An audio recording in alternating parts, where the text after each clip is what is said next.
Crack! You're being digested alive by your own father, and the acid is burning your skin. The darkness of stomach churns around you as your sister Hestia floats nearby. This is your nursery, a living hell where baby gods get eaten like snacks. Something massive splashes into the stomach acid next to you. Your brother Hades, the newest meal. Dad just ate his 5th kid, and you're floating in a soup of your traumatized siblings, waiting for the digestive juices to finish you off. But then everything explodes. Your father starts choking and retching violently. You shoot up his throat like a cannonball, crashing onto the ground in a puddle of stomach acid. Your baby brother Zeus just forced Dad to puke up his entire family. You're alive, you're free, and you're about to discover that surviving your father was the easy part.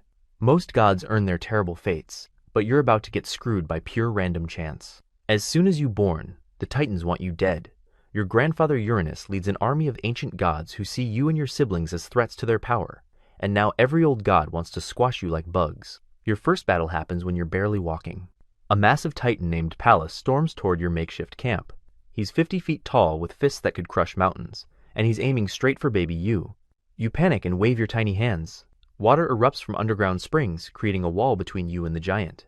But it's not enough. Pallas smashes through your water shield like it's made of glass. That's when Zeus hits him with lightning, and Hades opens a pit to nowhere. Your brother saves your life, but the message is clear. You're the weak link in this family. Your water powers are flashy, but useless in real fights. The war drags on for 10 brutal years. Every battle, you barely survive, while your brothers do the real fighting, constantly proving you're not strong enough to protect yourself, let alone rule anything. But winning the war just gives you the chance to lose everything that matters to you. After a decade of bloodshed battle, you and your brothers finally stand victorious over the defeated Titans. The universe belongs to you now, but there's one problem. How do you divide up reality itself? 3 slips of paper? 3 domains? 3 brothers deciding who rules what parts of the universe? Zeus reaches first and grins sky plus supreme ruler. Hades sighs and gets the underworld dark but stable. You get what's left, the ocean. Congratulations, you just won the worst job in existence. Your brothers got clean, predictable kingdoms. You got chaos itself, water that changes mood every second, storms that appear from nowhere, and sea monsters that want to eat you. Your first descent to the ocean floor nearly breaks your divine body. The pressure at 30,000 feet below surface would crush mountains. Your ears feel like they're exploding while your lungs compress to the size of marbles. The cold hits worse than the pressure. Water this deep is barely above freezing, and it sucks heat from your body faster than you can generate it. But the real horror is the darkness. Something massive moves in the black water around you. Your new kingdom isn't empty. It's full of ancient creatures that have been waiting for something divine to eat. The first attack comes from something with teeth longer than swords. The Leviathan rises from a trench. This thing is older than the Titans, with jaws that could swallow islands and hide thick enough to stop your trident. It sees you as an invader in its territory. The battle happens in complete darkness at crushing depth. You can't breathe, can't see, can't move properly, but this monster is perfectly adapted for deep ocean combat. Its tail slams into you with the force of a tsunami, sending you spinning through the black water. You try to strike back, but your trident moves like you're fighting through mud while the beast cuts through water like air. Massive teeth clamp down on your arm, and the pain explodes through your divine nervous system. Your immortal flesh starts to tear. Acidic saliva burns through your skin while the creature tries to drag you deeper into its hunting grounds. You barely escape by creating a whirlpool that sucks in half the ocean floor, burying the monster under tons of sediment and debris. You win, but your arm is mangled in bleeding divine ichor that attracts every shark for 1,000 miles. This was just the first of dozens of ancient predators scattered across your domain, all eager to test the new god. You barely have time to heal from the Leviathan attack when humans discover boat building, and suddenly your problems multiply by millions. Skip forward 50 years, and the isolation is driving you slowly insane, but you don't realize how dangerous your temper has become until you meet your first son. The loneliness of your underwater prison makes you desperate for family, so when your first child is born, you have hope that finally someone will understand your struggles. Polyphemus is born beautiful, a giant cyclops with incredible strength and your fierce spirit. Finally, you'll have family who makes you proud instead of embarrassed. Then he grows up to become a cannibal living in a cave, eating every human who wanders onto his island. Not exactly Father of the Year material, but at least he keeps to himself until some clever Greek named Odysseus shows up. The hero tricks your son, blinds him with a burning stick, and escapes while screaming insults about how stupid cyclopes are. You spend the next 10 years hunting one mortal across every ocean, destroying his ships, killing his crews, and turning his journey home into pure hell. 10 years of your immortal existence wasted on petty revenge. The other gods whisper about your priorities while Zeus manages the entire universe, and you obsess over one sailor. But Polyphemus was the easy child. Your other offspring are about to make him look like a saint. Your parenting disasters are just beginning, and each new child brings worse embarrassment than the last. Skip forward 200 years. Your twin sons are born Otis and Ephialtes, and they decide to overthrow Mount Olympus by stacking mountains like building blocks. They capture Ares, lock the god of war in a bronze jar for 13 months, and use him as a hostage while negotiating with Zeus for control of the universe. They nearly succeed in destroying everything you helped build.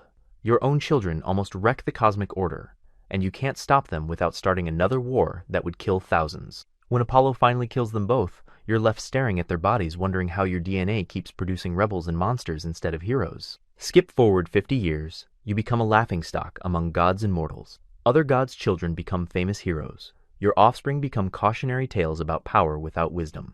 But your worst humiliation is still coming, a public contest that will shatter your reputation forever, until a new city announces a competition that gives you one last chance to prove your worth to the world. A beautiful new city needs a patron god. The contest is between you and some rookie wisdom goddess named Athena. You stride up to the rocky hill, trident gleaming in sunlight. Hundreds of citizens watch as you slam your weapon into stone.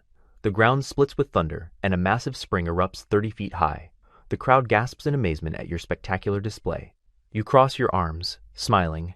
Beat that, wisdom girl. Athena walks calmly to the same spot without any dramatic gestures. She kneels down and plants something, a small tree growing with silver leaves. The crowd goes absolutely wild, not for your incredible fountain, but for her boring plant. You stare in disbelief as they cheer for olive trees that provide food, oil, wood, and medicine. Your amazing spring? Salt water.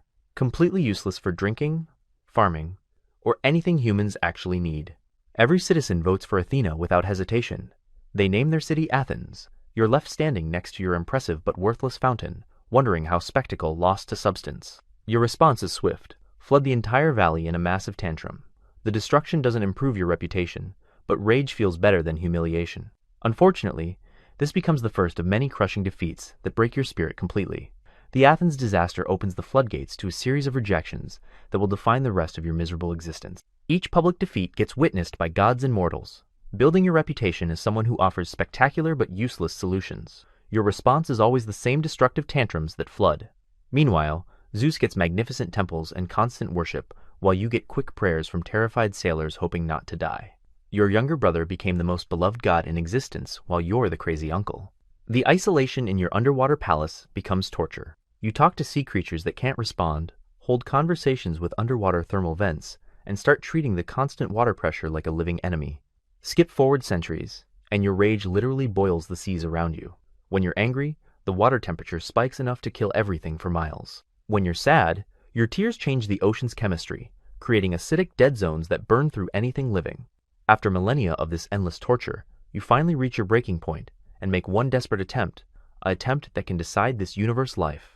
You surge upward from the deepest trenches, breaking through the ocean's surface for the first time in centuries. You force yourself onto a rocky coastline and start walking inland, leaving a trail of seawater behind you. For the first time in your immortal existence, you feel free. No crushing pressure, no eternal darkness, just solid ground under your feet and clean air in your lungs. But then the ocean starts calling you back. Every drop of water in your body pulls toward the sea like you're being magnetized. Your divine blood, which is mostly seawater, starts flowing backward through your veins. You fight it, grabbing onto trees and rocks as an invisible force drags you toward the coastline. Your skin starts cracking like dried mud. You're literally dying by being away from the environment that's been torturing you for millennia. But you keep fighting, determined to reach the mountains where no ocean influence can touch you. You're almost there when Zeus appears. "Brother," he says with that insufferable smile, "the ocean needs its god. You can't just abandon your responsibilities. Look what happens when you're not there." You turn and see absolute chaos. You look at the mountains one last time, then back at the chaotic seas that are destroying everything you once tried to protect.